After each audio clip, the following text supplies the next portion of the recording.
Baik, Bismillahirrahmanirrahim. Di sini saya akan mencoba mereview mind map yang telah saya buat setelah saya membaca buku Peter Carey pada bab ketiga, yaitu bab ketiga ini judulnya yaitu berziarah ke pantai selatan sekitar tahun 1805. Pada bab 3 ini ada 5 poin besar. Yang pertama, lelono, pengembaraan spiritual sebagai ritus inisiasi. Yang kedua, persiapan perjalanan ziarah. Yang ketiga, tirakat, menyepi dan penampakan pertama. Yang keempat, di pantai selatan bertemu dengan Ratu Kidul. Yang kelima, perintah terakhir di Parangkusumo. Saya akan mencoba menjelaskan satu persatu poin-poin besar yang telah saya baca kemarin dari buku Peter Carey. Yang pertama, lelono, pengembaraan spiritual sebagai ritus inisiasi. Pada saat itu Raden Diponegoro itu berusia 20 tahun. 20 tahun ini bisa dikatakan menginjak dewasa ya, Terus kenapa sih yang melatar belakangi Pangeran Diponegoro ingin melakukan pengembaraan spiritual ini? Mungkin tepat sekali apa yang diungkapkan oleh sejarawan Jawa Sumardi Martono. Saya akan coba bacakan. Memulai pengembaraan ketika seorang menjelang dewasa bertujuan mendapatkan kebijaksanaan, dalam arti menemukan seorang guru yang dapat membimbing perkembangan diri sehingga kekuatan batinnya dapat satu tingkat melampaui kekuatan batin orang kebanyakan. Hal ini juga berarti mencapai keteguhan dan ketentraman jiwa, sehingga begitu kembali seorang mampu menghadapi segala godaan. Bahkan hal ini tidak jarang merupakan satu batu ujian sejauh mana pengetahuan dan kebijaksanaan telah dicapai seseorang melalui praktik-praktik asketisme dan tapa brata. Tradisi ini berlangsung terus selama periode Islam di Jawa ketika orang memulai perjalanan panjang, kadang dari barat ke timur Jawa dan kembali lagi guna menemukan pengetahuan rahasia di sekolah-sekolah agama atau di pesantren-pesantren.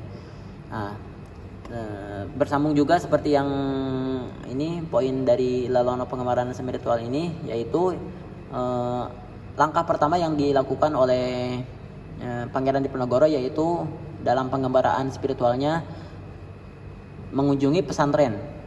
Pada saat itu usia 20 tahun Pangeran Diponegoro memulai pengembaraannya dari mengunjungi pesantren-pesantren yang ada di sekitaran Jogja.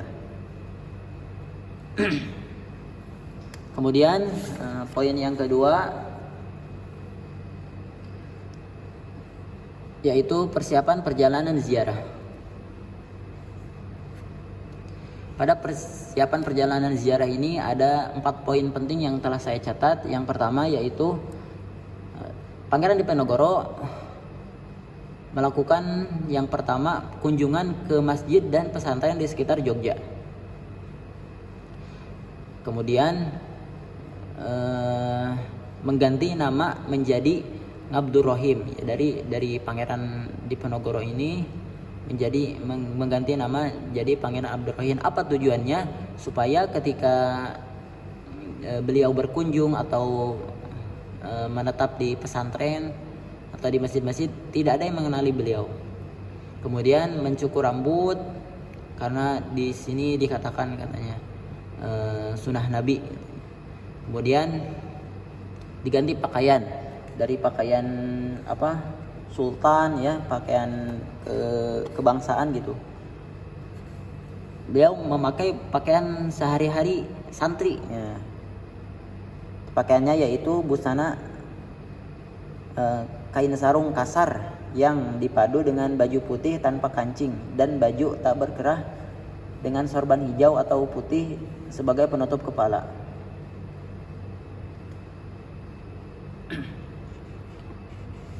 Seperti itu. Kemudian poin yang ketiga yaitu tirakat, menyepi dan penampakan pertama. Setelah Pangeran Diponegoro melakukan kunjungan ke pesantren dan masjid-masjid, kemudian beliau mulai mengasingkan diri. Jadi mulai melibatkan diri dalam kejuhudan dan meditasi. Perjalanan pertama pada tirakat ini yaitu beliau menetap atau berkunjung di Gua Song Kamal yang terletak di Jejeran. Di Gua Song Kamal ini beliau ditemui atau mendengar suara dari Sunan Kalijogo.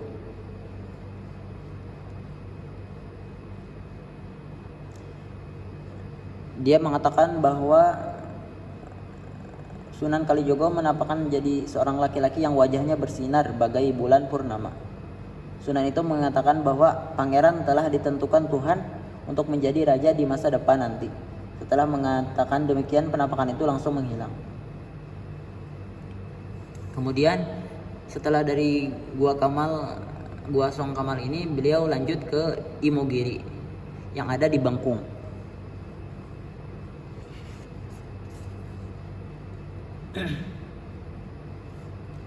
Di Imogiri ini adalah tempat pemakaman atau pasarean ya Raja-Raja Mataram di Bangkung.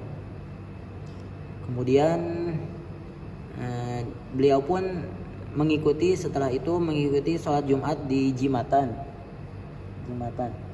Para juru-juru kunci masjid ini diberi gelar jimat, para jimat. Nah, di sini setelah di sini melakukan ganti nama menjadi Abdurrahim, terus cukur rambut, ganti pakaian. Tapi di Masjid Jimatan ini para juru-juru kunci yang tadi disebut jimat itu, mereka pada mengetahui bahwa yang beliau temui itu adalah Pangeran Diponegoro. Kemudian para juru itu memberikan kehormatan dengan segala apa yang mereka miliki. Kemudian di pantai selatan bertemu dengan Ratu Kidul. Nah, setelah dari Masjid Jimatan ini beliau terus berjalan, kemudian singgah di Gua Siluman atau Gua Seluman kalau kata orang Jawa. Di sini beliau bermalam selama satu malam saja. Kemudian lanjut di Gua Surocolo atau Guro Sigogolo. Beliau di sini bermalam selama 2 malam. Kemudian beliau lanjut lagi ke Gua Langse selama 2 minggu ya. Yang ada beliau menetap di sebuah pesanggerahan ini yaitu tempat menginap para sultan apabila berkunjung ke suatu tempat itu. Kemudian di sini ketika sedang meditasi ya, sedang fokus, sedang dalam tapak gitu meditasi. Kemudian datanglah di sini nih Ratu Kidul. Namun Ratu Kidul ini tidak jadi berbicara kepada Pangeran Diponegoro karena Ratu Kidul melihat bahwa Pangeran Diponegoro sedang khusyuk-khusyuknya gitu kalau kata kita mah. Jadi pada pertemuan yang pertama ini gagal. Kemudian Ratu Kidul ini berkata bahwa dia akan menemuinya lagi pada waktu yang tepat.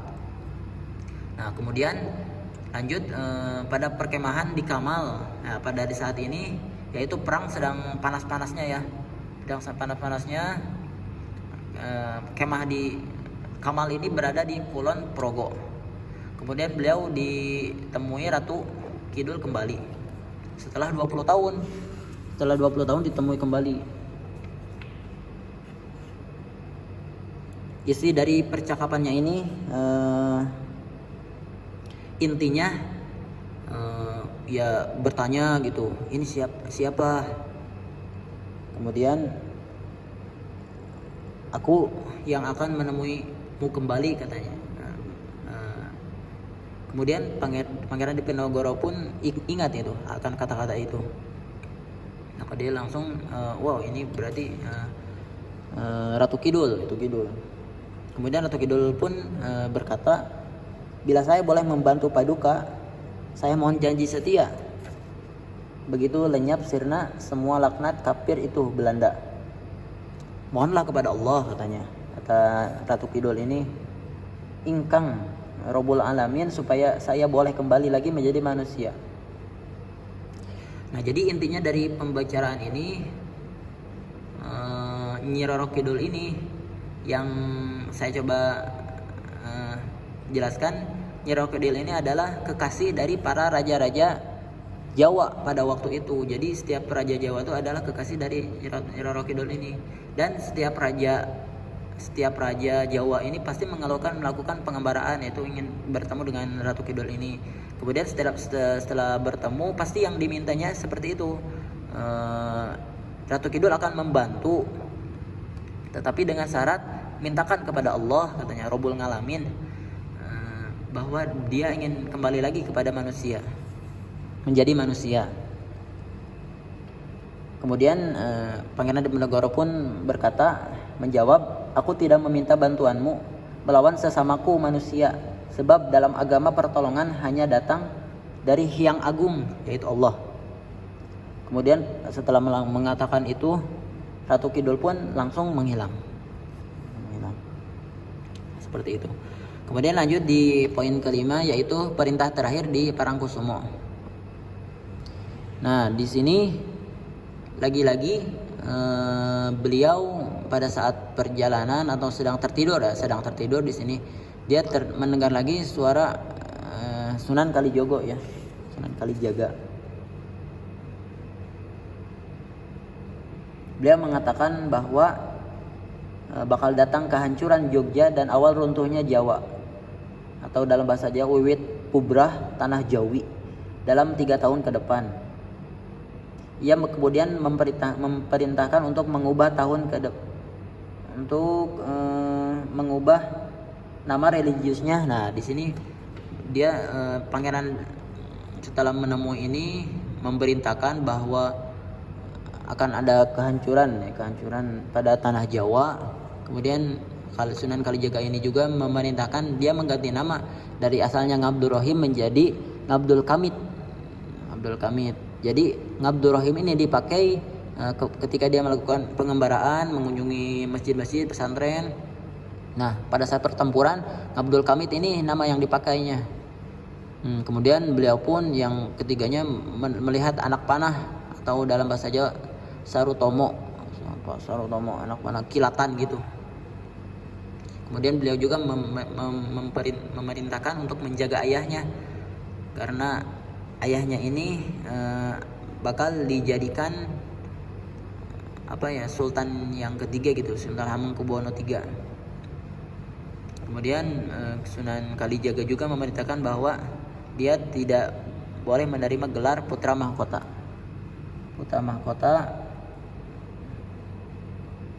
apabila ditawarkan oleh pemerintah kolonial, sebab hal itu jelas merupakan dosa. Di sini dijelaskan seperti itu. Akhirnya suara itu berakhir dengan pernyataan yang syarat teka-teki. Nah, setelah tadi mengucapkan ini, kemudian mengucapkan ini kata-kata yang menurut beliau penuh dengan teka-teki. Tidak ada yang lain, engkau sendiri hanyalah sarana, namun itu tidak akan lama, hanya akan terbilang di antara para leluhur. Abdul Kamit, selamat tinggal, engkau harus pulang ke rumah. Nah, pernyataan terakhir ini barangkali punya hubungan dengan ramalan Sultan Agung. Sultan Agung ini adalah kakeknya, yang disebut dalam bab 1, yaitu prediksinya bahwa Belanda akan menguasai Jawa selama 300 tahun setelah kematiannya. Sekalipun salah satu keturunannya akan bangkit melawan, tetapi akan kalah juga. Seperti itu.